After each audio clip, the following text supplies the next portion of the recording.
Jack and Lily, once upon a time, near a deep, dark forest, lived a poor woodcutter, his wife and his 2 children, Jack and Lily.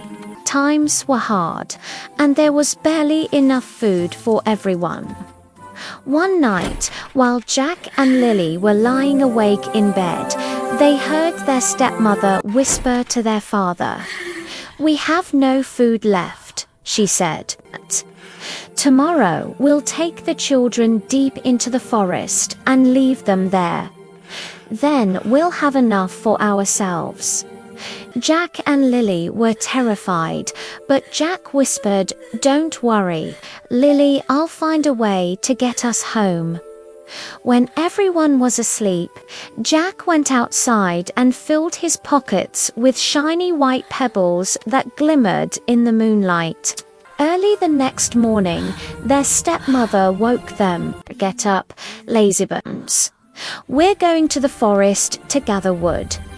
She gave each child a small piece of bread and warned, "That's all you'll get today."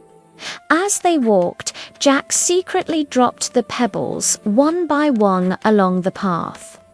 Deep in the forest, their father lit a fire. "Stay here, children," he said sadly. "We'll come back for you soon." But as the fire burned low, the children realized they were alone. Lily began to cry.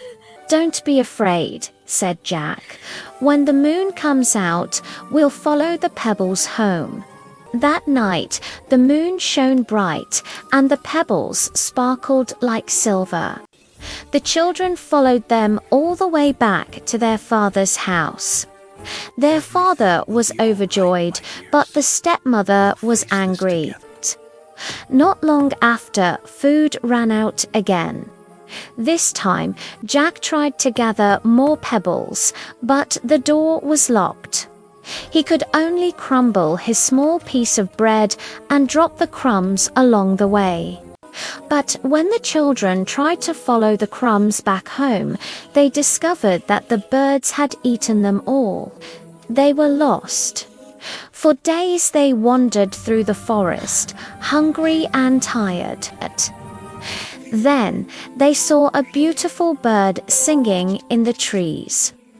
They followed it and soon came upon a little house made entirely of candy, cake, and cookies. "Oh, Lily," cried Jack, "let's eat.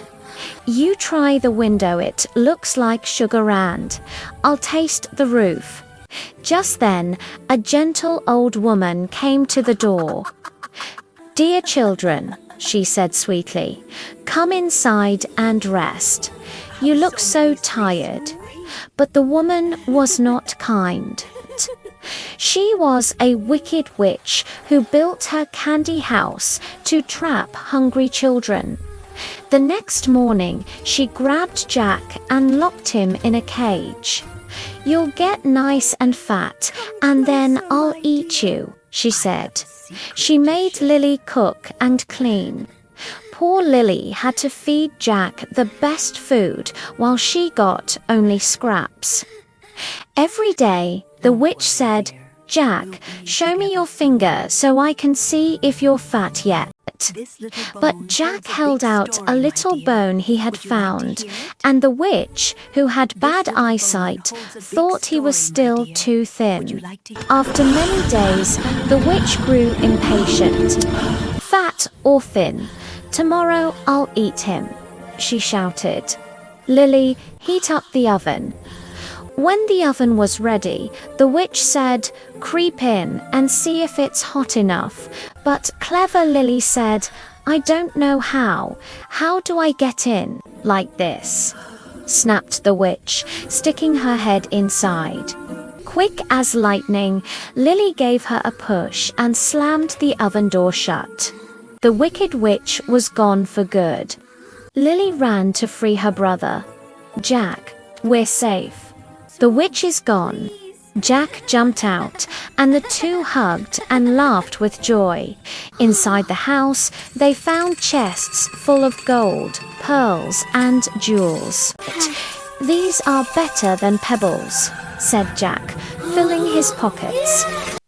Lily filled her apron, and together they set off for home. After a while, they reached a wide river. A kind white duck came swimming by, and they asked, little duck, Jack and Lily stand by. There's no bridge and no plank in sight. Please carry us over, one at a time." The duck carried them safely across soon. The forest began to look familiar, and at last they saw their father's house. Their father was overjoyed to see them. Their stepmother had died, and now they would never be hungry again. Jack and Lily poured out the jewels, and from that day on, they all lived happily ever after. The end.